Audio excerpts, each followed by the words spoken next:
বাবু গো, ও বাবু। মদন, এ কি হলো রে? আগে বাবু গো, বাবু, আমি রান্না সাপিয়ে আপনার সাথে কথা বলতেছিলাম, আর এদিকে মনেও নাই গো বাবু। ও বাবু গো, এবার কি হইবে? মদন, তোরে আর কি বলবো। বাবু, এই যা ধোঁয়া উঠেছে তাতে বিরিয়ানি নয়, যেন কয়লার কারখানা। বাবু গো, এখন যদি কেউ আসে তাহলে কি করিব?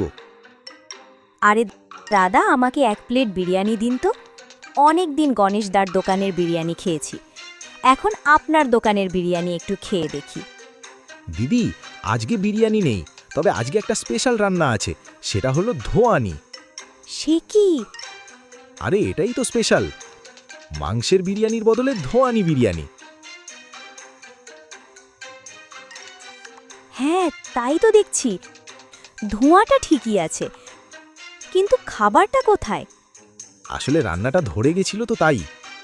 ছি, এইসব খাবার খাওয়া যায় নাকি? এর থেকে গণেশের দোকানের খাবারই ভাত।